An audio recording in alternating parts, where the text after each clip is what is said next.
This is Texas Homeschooling 101. I am Suzanne Gose, also known as Senora Gose.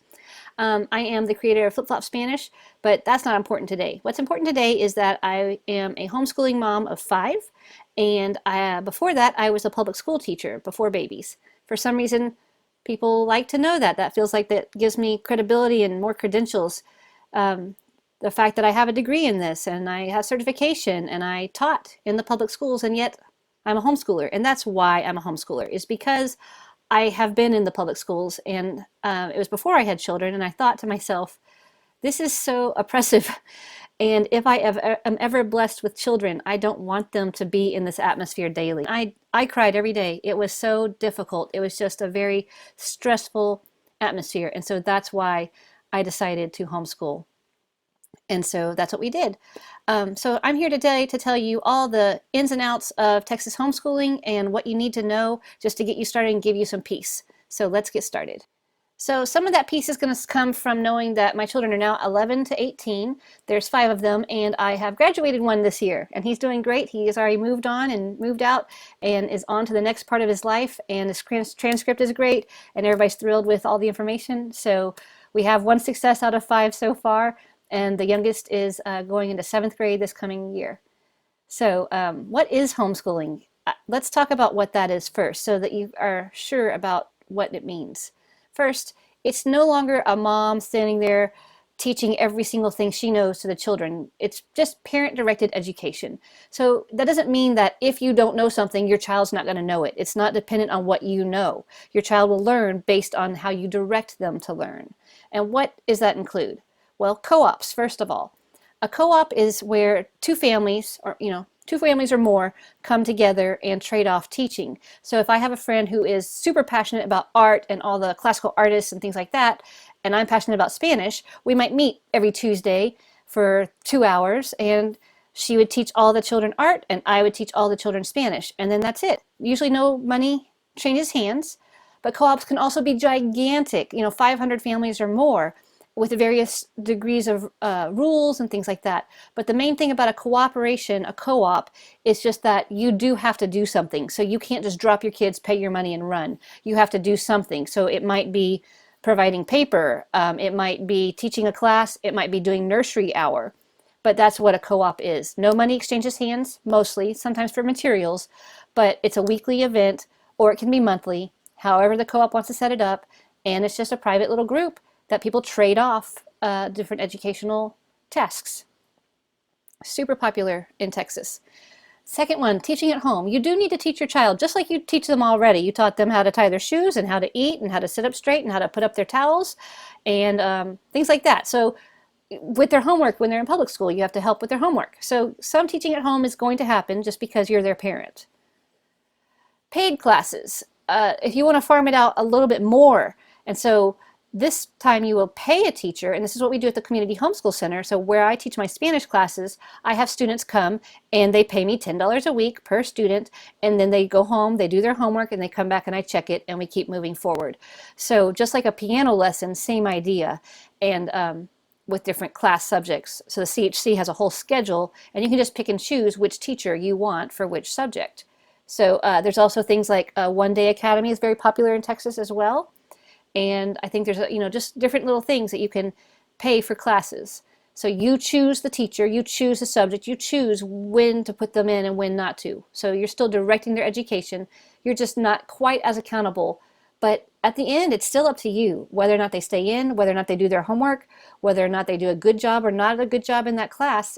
You're still the parent, and it's still up to you what their grade is. Tutoring is another way to homeschool. So some people just farm the whole thing out and they send their child to a tutor every, 2 or 3 times a week, and that's their main education. They pay the tutor, and that's fine.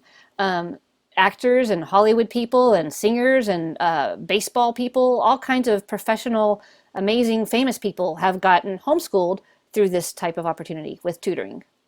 Since we're at A&M in Bryan College Station, we have a whole lot of really eager, smart young people that want to make $15 an hour and will tutor your child for very little money. So tap into your college students. They are passionate about their education, about their knowledge, and they want to share it, and they want to make money.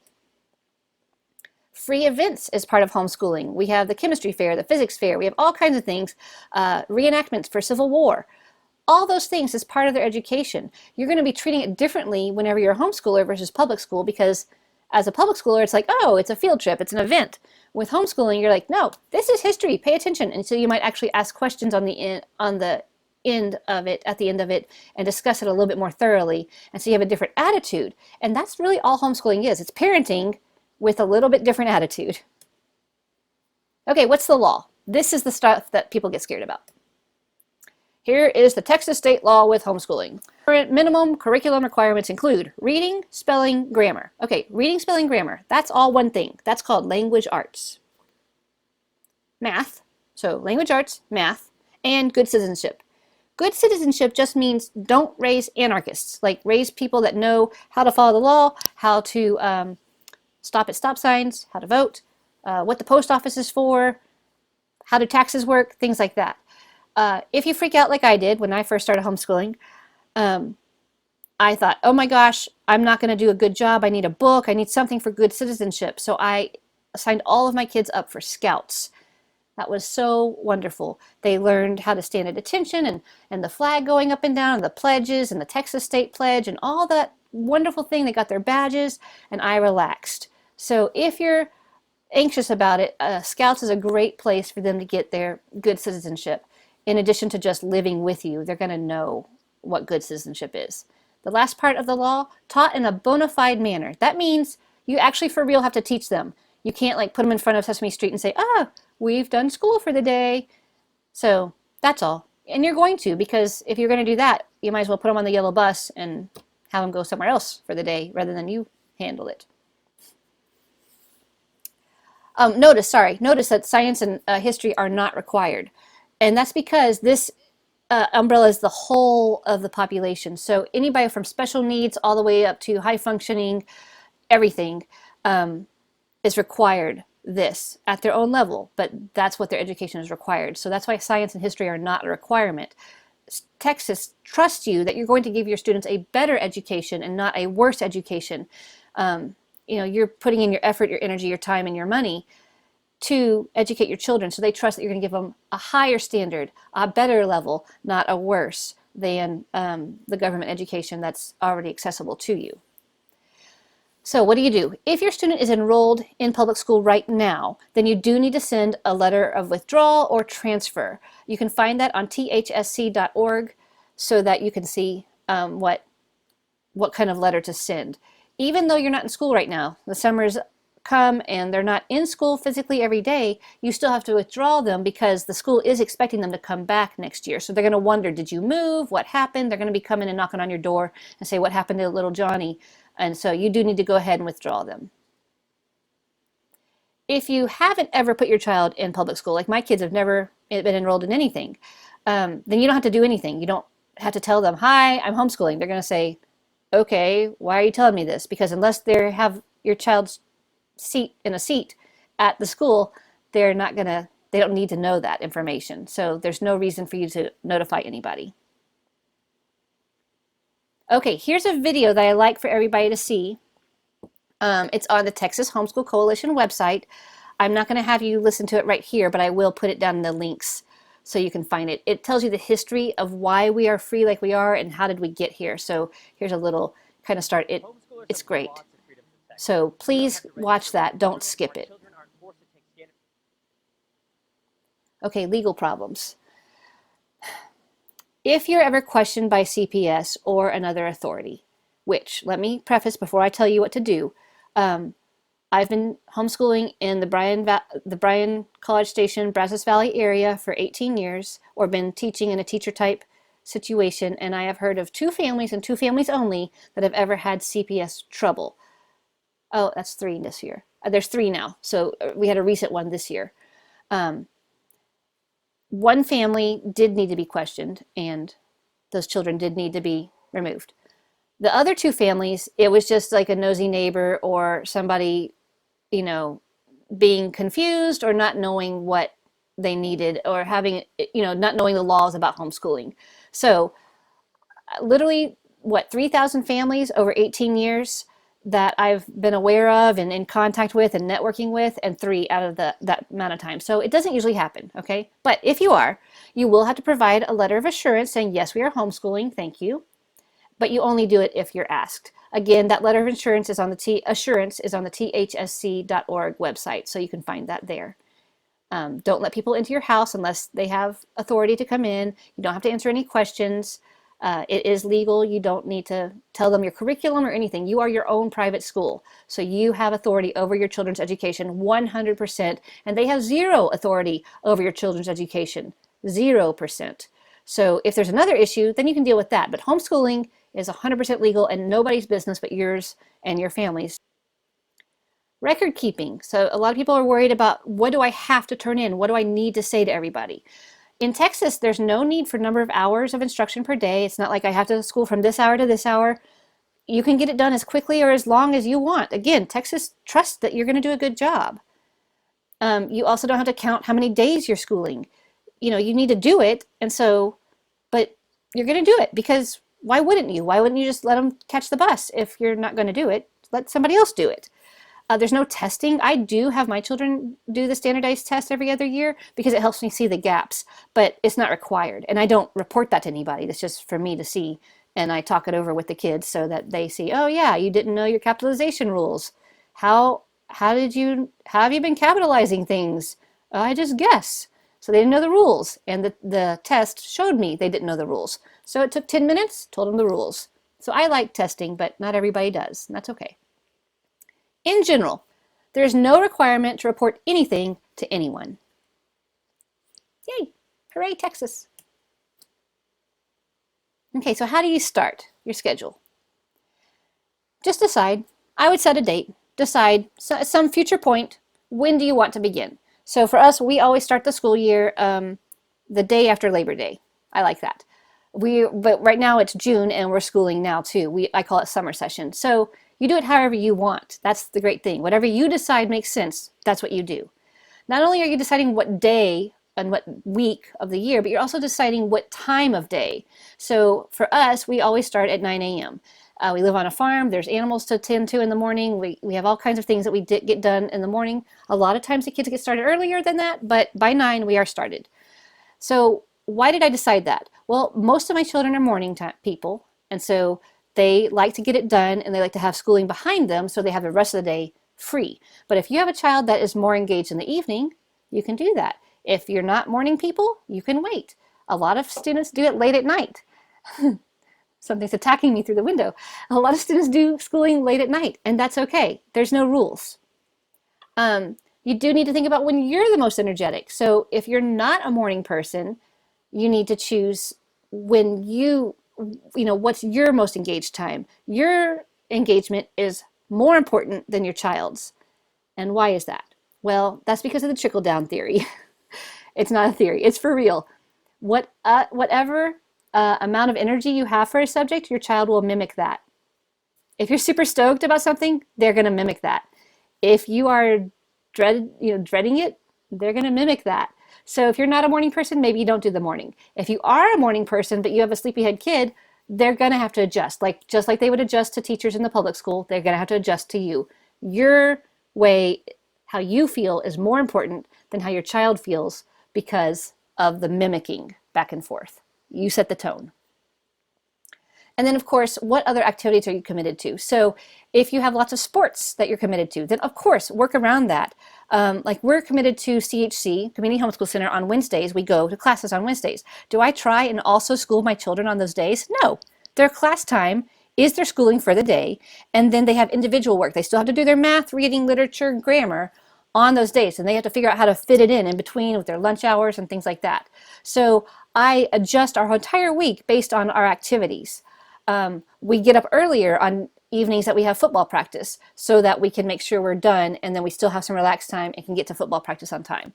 You can adjust it. You just decide, and I would definitely write it down and look at the schedule and decide how it's going to go so you're not kind of flying by the seat of your pants and feel panicked a lot. Because again, they're going to mimic that. If you feel panicked, they're going to feel panicked. Okay, so here's the nitty-gritty of homeschooling. There's a couple of methods. The first one, the most recognized one, I guess, and I'm sorry to sound negative about it, but the traditional, I call it school at home. It's not really homeschooling. And so that's where you kind of try to mimic what they're used to in the public school. So if you pull a kid out, they feel like, oh, they should have a desk, they should have a blackboard, they should have a setup like that.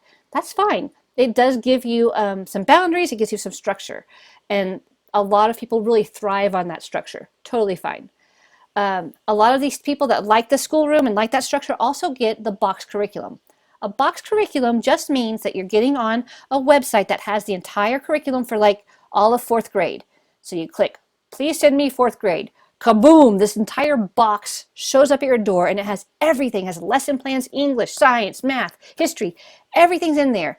And you just go through it and do exactly what it says. And so it's really nice. And so you don't have to figure it out. You just say, boom, okay, I can follow a plan and we're going to learn this together. And so that really is helpful for people that are just starting out. Now, the other method is eclectic. And so this is a little bit different. So eclectic means you're picking and choosing and you're kind of treating life as the education. So instead of saying we have school time and lifetime, all of life is educational. Your location might change. So we always do our math on the trampoline when they were littler. We do our multiplication tables and things like that by bouncing. And so they loved math because it meant getting their energy out and jumping on the trampoline with mama. Your studies can change. So like in the springtime, you might study plants and animals and insects. Whereas in the wintertime, when it's too yucky to go outside, you might study something more about history or engineering or physics or something where it's not outside. So everything changes based on your life. And so it's more of a lifestyle. Timing changes. If mama is sick or if daddy has surgery or whatever it is, you adjust. Sometimes you school all the time in the morning and then we say, no, we're going to do night school. So it just depends on what life type things are happening around you, and that's going to change it. So it's a lot less structured than the traditional schooling at home. Most people do a combo. So they do some things that are traditional, like maybe math and grammar, and they use very serious textbook type method for those. But then science and history and literature, they might do unit studies. And so they do a combination.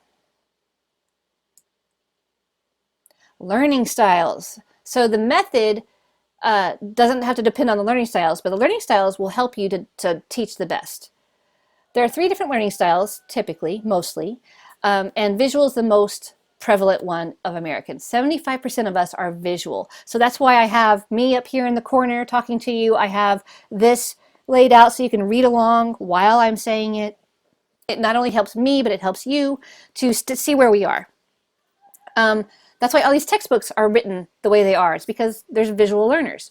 So that's really easy to teach them because they read, they listen, they fill out the worksheets, they go on. Now, a lot of us are homeschooling because we don't have visual learners in our family. We have auditory learners and tactile learners. An auditory learner is somebody who learns by listening. They are so easy because you just say things to them and they can grab it. Unless they tune you out. Sometimes they tune you out and they listen to their music. But an auditory learner is very sensitive to what they hear. So it depends on if it's too noisy, not noisy enough, things like that.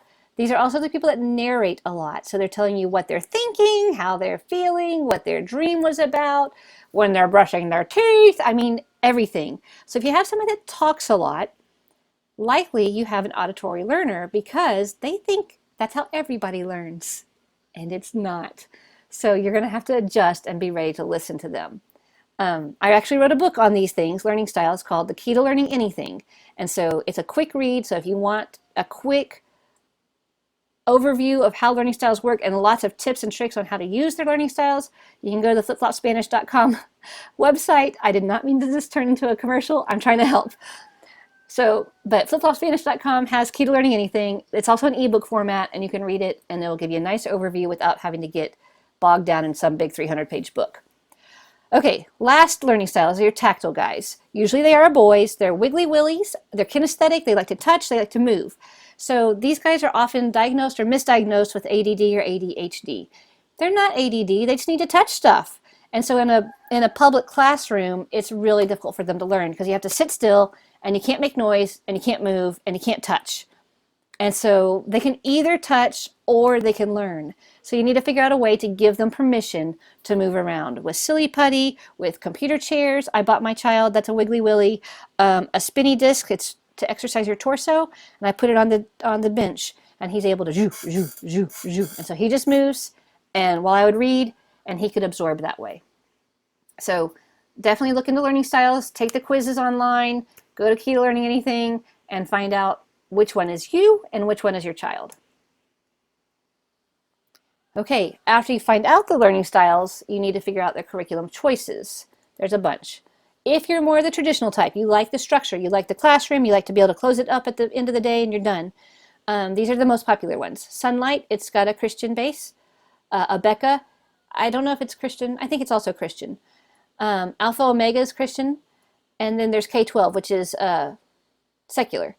K-12, there's another one that's called K-12, that's the public school at home, not that one. There's a different one that's actual textbooks, they send it to you. And they have all the different classes. And they can send you the whole grade. Boom, you're done. And so those are some of the more popular box curricula. The eclectic style, something really popular with that is unit studies, where you choose a time in history or literature or a theme. For us, we did it based on character traits. So my first character trait that we did our unit study on was obedience, because I thought that's what we need to start with. Obedience character trait, and then we did attentiveness and stewardship and resourcefulness, responsibility. There were all kinds of character traits that we developed because that's what I believe to be the most important in my children's education. And so where I found those is called Konos, K-O-N-O-S. It's Greek for cone. And so Konos, they still are in existence now, and it was fantastic all the way up through about middle of junior high. Was a really good unit study that hit all the subjects in a unit type fashion, literature, history, and science. And I just did individual math and phonics for each child. And so if you have a bunch of ages that you're trying to hit at once, unit studies through Konos is a great opportunity. Another way to be eclectic is just different choice for each subject. At the end, I will give you my list of what I do so that you have an opinion to reject, because it's always nice to have a jumping off spot and say, okay, I hear what she's doing and it won't work for me because. Otherwise, there's just literally a million choices out there. So, okay, obstacles. Here's the Debbie Downer part. Actual obstacles and perceived obstacles. So here are some actual obstacles to homeschooling. Housework. You need to have a plan for housework. You're living in your home more than you did whenever everybody left. So it gets dirtier. And you're busier because you're teaching them, and so you have all these projects and things. So you just need to have a plan. For us, we have chores on our posted curriculum, like what they have to do every week. Housework is one of those things. So they have their chores on there. So just recognize that your house is going to get dirtier and you actually have less time to clean it now. If you recognize it, I think you'll come up with a good plan of how to handle it. Another one is jobs. We actually have to work, right? And so you need to figure out a time. So the best way for me is to get up earlier. So my office hours are from 5 a.m. to 8 a.m. And that way I have an hour before school starts. I can go around and help the kids with breakfast dishes or whatever it is, and then we start at 9. So just again, recognize that it's an actual obstacle to homeschooling and you need to make a plan for it. Money. A lot of people say that you can homeschool for free. I mean, you can. I mean, not really, because, oh, I just print out all my stuff on paper. Well, the paper's not free, the toner's not free, you know, the computer that you got on wasn't free. Yeah, you can go to the library, yeah. It can be low cost, but I don't think that should be your priority. Free should not be a priority. Education is valuable, and it's going to cost some money. So you do need to have a budget for your curriculum. You can buy it used, you can borrow it, you can go to the library. There's lots of ways to make it low cost. I kind of cringe a little bit when people want it to be free. It's valuable. Budget for it. Cut some other corners and find ways to spend the money on this very valuable part of your life. Phone. Oof. The phone is a big obstacle to homeschooling. So maybe try to put it away during your schooling hours. We don't answer my phone during school hours unless it's Daddy, but he knows that I'm schooling, so he doesn't expect me to answer. And all kinds of screens. So if you have screens as part of your school hours, which a lot of people do, of course, A lot of things are online, a lot of things are video watching. I would recommend putting that at the end of your school hour, because once they get on screens, they have to get off. And it kind of sucks the life out of them, doesn't it? When you're on screens for a lot, it's a sedation. It turns off parts of your brain. It actually turns off the language development part of your brain when you're on a screen too much, which is why they tell us to limit our toddlers' time with screens, because they're trying to develop their language. So if you have a screen day for entertainment, like we have Thursdays is our screen day for fun. Obviously they have school time, but again, put it at the end of their school time so that you don't have to then pull them off of it, because it's really hard to get off screens once you get on. Oh, this is good. So these are the perceived obstacles that aren't really problems. They're just in your head. See, not actually an issue, except in your head. So let me help you overcome it. Socialization, not an actual obstacle, all right? I mean, right now with the whole Corona quarantine thing, yeah, I'm missing everybody. But typically not a problem, because we have classes, we have co-ops, we have speech club, we have sports, we have church, we have choir. My goodness, we are so over-socialized. You know what's weird? What's weird is having 30 kids that are all exactly the same age hanging out together for 8 hours a day. That doesn't happen anywhere else in life, ever. The only time that happens is during the school day. So it's way more normal for my kids to be around kids that are older than them, younger than them. They help out with the toddlers. They talk to the older students and they see what they're going to be like when they're teenagers. And then now that they're all teenagers, they're reaching down and helping the toddlers. They're with older people, senior citizens. They're with babies. That's way more normal. So socialization, psh, not an issue. We're not hanging out in caves and grunting. Relatives. If you don't have a supportive relative, or you have some relatives who are completely unsupportive, that's okay. They're not actually sitting in front of your cabinet keeping you from teaching. They're just not nice about it somehow whenever you hang out with them. So when they're unsupportive, you just say, hey, I love talking to you. I'm so glad that we get to visit. But I end up feeling bad whenever we talk about homeschooling because we don't agree on that. So religion, politics, homeschooling. Talk about the weather. Talk about sports. Talk about what restaurant's about to open next. Oh, what a lovely scarf. I love those earrings. Whatever. Just don't talk about it. You don't need their support. It would be nice, but it's not necessary. Patience. Everybody always tells me, oh, Suzanne, how do you do it? I do not have the patience. Nobody does. Nobody has the patience for toddlers. Nobody has the patience for traffic. We don't have the patience for parenting. We don't have the patience for our parents. We don't have enough patience, period. So all you got to do is you got to learn to get the patience. You're going to run out. You're going to become impatient. Again, have a plan. When you feel that frustration mounting, what are you going to do? For me, when I had 5 little kids, 6 and under, and I knew I was losing it, my plan was to go and sit under the table. That was my plan. So instead of yelling or screaming or getting frustrated, I would go and crawl underneath the kitchen table and just sit there. And the kids were like, uh-oh, Mama? And they would climb under and they would pet me. Mom, are you okay? And I was like, I will be in a second. And it just changed the tone. So maybe it's turn on some loud music. Maybe it's turn on some soft music. Maybe you just need a handful of cashews. Whatever it is, that when you feel that frustration mounting because you've taught long division for the 5th time and the 5th kid still isn't getting it, it's getting it just as less, and it was just as hard as it was with the first kid. And you go, why can I not teach long division? That's okay. Smile about it, turn on some music, take a deep breath. It's probably been more than 20 minutes anyhow. You'll see about my 20-minute tip in a little bit. You do have the patience, and you're going to get the patience. Just like you got here with your children and they're still alive, you will grow the patience to school them. Time. You totally have the time. We all have the same amount of hours in the day. It's how we spend our time. So when you say, I don't have time, recognize the things that are taking most of your time and start cutting them so that you can put the time into this very valuable journey, this very valuable goal that you've decided to set out. College readiness. This one cracks me up. So yeah, back in the day, everybody was worried about it. But now, colleges know exactly what they're going to get. They know who the top 10% is of every public high schooler. They know what AP classes look like. They know what honors classes look like. They're not impressed. I mean, yeah, you're in the top 10% and you're really good. What they don't know is they don't know who you have at your house. For me, I have an aspiring physical trainer who wants to be a Navy SEAL, a beekeeper, a recipe writer, a stop motion videographer person. Oh, I have a muralist who literally gets paid to paint murals in businesses. I have some really ingenious students that think in different ways and they learn in different ways and they're resourceful. And you don't know where they're going to go next. My kid that just graduated, I never did any coding classes with him at all.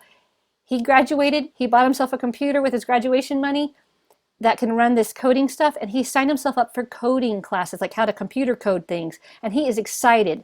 And that's what the colleges are going to get, is somebody who knows how to teach themselves whatever they need, and colleges want that. So don't worry about it. Get your ACT, your SAT, your PSAT, get those scores ready so you can prove that, yeah, you did teach them and you do have a genius. But other than that, colleges want your kid. High school, what about high school? So I have 3 in high school now. Well, no, I have 1 graduated and 2 in high school and then 2 more in junior high. So you don't need to worry about keeping a record of anything until 9th grade. If you have an 8th grader doing some 9th grade classes, like my kids took Spanish 1A and some public speaking and things like that in 8th grade, I went ahead and put their transcript on that, put that on their transcript in 8th grade. But until 8th grade, don't worry about it. You go, what does the transcript look like? How do I get started? This website, dualcreditathome.com, has a free template. And that's what I used. And that's what I totally sent to the Air Force. And they like it. It's great. So you can use that free template, fill it all out, keep track of it as you go. It's way easier than if you wait till the last year to try and fill it all in or remember what classes they did and things. What else do you need to know about high school? You need to know what their goal is after high school. What's your goal? What are some, deal breakers for you? Discuss it. In 9th grade, they have an idea of some stuff that they want to do and some stuff that they don't want to do. Write it down. And then all you have to do is make sure they have their classes, their test taking in order. All the schools around us have let us go to their school and take it with them. So just find out what your school district is doing. You can get on collegeboard.com or collegeboard.org, collegeboard.something, and find out the schedule for the SAT, the ACT, and the PSAT. Pay your money. There's lots of online practices, like Khan Academy has some online practices. There's all kinds of ways to prepare for that. And then after you have your plan, you work yourself backwards. So like at Thanksgiving, when you want to eat at 5 p.m., you say, okay, that means I need to put the turkey in at this time and the green bean casserole in at this time and blah, blah, blah. Same idea. If your kid wants to be a surgeon and get into pre-med school, you can look at that college. What do they require? And then work their way backwards. If I need 4 years of science, then I better start my science and do a heavy-duty one that's good in 9th grade. So what kind of math do you need? Are you going to have to work through summers to get that? Just work yourself backwards. You can do it. Make your plan. Write it down in the transcript. And then advocate, ask, and research. Whatever school they want to go to, if they want to do TSTC, they want to do welding, they want to do drafting, they want to be a plumber, they want to work in the construction, they want to be a physical trainer, they're an entrepreneur. Let them do it. Let them research it. Let them find out. They don't have to wait till 12th grade or at the end of 12th grade for their life to start. Almost every one of my kids has some sort of small business that they learned what they liked and what they didn't like from it. I don't know if they're going to be entrepreneurs or not, but now they know what it takes, at least somewhat. So let them research. Let them take hold of their future and let them dream. They want to be a singer. They want to go to Hollywood. What does that take? Let's look at it. Let's dream. And take a few classes, do a few assignments, see where it takes them. Okay, tips and tricks, the last little bit. So 20 minutes. If you've done something for 20 minutes, you are bored. I try to keep this actual seminar to 20 minutes or less because you get bored. So you need to change it. So you'll notice I even like lean in and lean out because after 20 minutes, your brain is off. So be sure that if you've been spending more than 20 minutes on something and they still haven't gotten it, like with math or history or science or whatever it is, they're probably not going to get it. Not at that point. So stop after 20 minutes. Set a timer, especially for a subject they really don't like very much. And after that 20 minutes, go do something else. You can revisit it later in the day or maybe even another day. That's the beauty of homeschooling. You can change it. All of your goals, post them up on the wall, like where your mother-in-law is going to see it. Post it somewhere, and then you'll see it. Don't keep it in a binder or a folder. Keep it up on the wall. Change it. If something's not working, change it. Change your curriculum. I know you spent money on it. That's okay. Why are we doing this if we're stuck with it? We're not stuck. Change what you're doing. Stay at home but leave the house. This is a big one. A lot of us get too busy, like we feel like we need to do everything, and you don't. You actually end up doing too much, and so you end up doing less because you're doing so much. And those little bored moments, those times at home where you're kind of laying around a little bit, it's important. It's important that you slow down. So stay at home. Now, for some of those homebodies, those introverts of us that stay at home a little too much, I would say you do need at least one weekly thing that you're meeting with other homeschoolers. The kids need to see that they're not the only ones doing this. They don't want to be the only boat in the fleet that's going in opposite direction. Their cousins are in public school, their neighbors are in public school, and so they're like going against the flow in opposite direction. That doesn't feel good to a kid. But if you go into a weekly co-op or a weekly play date or club meeting of some sort, and they say, oh, we're all doing this together, and they see, okay, my fleet is not just one boat. So you want them to see that there are others doing this crazy thing called homeschooling, especially if you're withdrawing your child out of public school and they've already been kind of steeped in this norm. Recognize that they need some camaraderie, and you do too. You need to know that these struggles along the way are normal, and there's somebody who's done it before you, and she can help. She loves giving advice. I promise. Ask anyone. They love to give advice. The last thing, comparison is the thief of joy. So while you're in your fleet of homeschoolers and you're all going kind of the same direction, try not to compare your speed with their speed. Their boat has different people on it with different ages, their different weights and different abilities, so they can paddle faster or slower. What's the point of comparing? That kid is not your kid. You're not that kid's mom. The Lord gave you to your child. You are the perfect mother for that child, and that is the perfect kid for you. So comparing even the siblings one to another is completely counterproductive. The only comparison you should make is, am I doing better today than I did yesterday? Is my child doing better today in this one area, you can't do it all, than they did yesterday? That's the comparison. Otherwise, you're just going to feel bad. So try really hard not to compare. Okay, this is the last video for thsc.org. Again, I'm going to put the link down there. So that's it. I'm going to put that link, those links to the videos down there at the bottom. Also put a picture down there with my post of what we have for summer sessions, and I'll try and find a picture of what we do during the year, maybe a PDF or something so you can see or print it off and get an idea of how we do things as well as what I use. Let me just tell you too, so if you don't want to go look at a picture. I use, for grammar, I use something called Easy Grammar. Yep, I don't start grammar till 4th grade. So my children all knew a lot of grammar because we do Spanish, and so they get that automatic comparison. So they did Spanish before that, so they had a lot of grammar just because of the bilingual nature. For math, I use Math UC. It's math, the letter U, and then SEE. I've used that for all 5 opposites. We have gone away from it. I tried teaching textbooks, which I think would work for some kids, but didn't work for my particular child. But I really liked the way it looked. And we also went away from it for a year and used Life of Fred, which I think is a really good supplement, but didn't fit for my 2 that I used that for a year. We kind of lacked a little bit. So I think Life of Fred is great for a supplement, but I don't think it's good as a standalone. So Math UC for math, Easy Grammar for grammar. For literature, I just choose a list of classics and we read through them out loud, and that's where I take my vocabulary and my spelling. We do journals. For writing, we did a co-op class called The Lost Tools of Writing. That was really good for my high schoolers, very rigorous. For most of our science, we use Apologia. After junior high, up to junior high, we used Konos for history and for science and for literature. What else have I used? I think that's it. For Spanish, I use Flip-Flop Spanish. I actually have them all in my classes, so we don't even use my curriculum. They're taking my curriculum through my classes. So for Spanish for you, you could use SpanishGeniuses.com. That's me teaching your child. So if you like me, go to SpanishGeniuses.com and sign your kid up there for 9th grade and up. If you don't like me, don't do SpanishGeniuses.com because it's me teaching your child. And I think that's everything. So if you have any questions, feel free to comment or contact me through the CHC page, Community Homeschool Center, or Flip-Flop Spanish. So I hope this helps you. Feel free to share. And I guess that's it. Good luck with homeschooling. Embrace the freedom.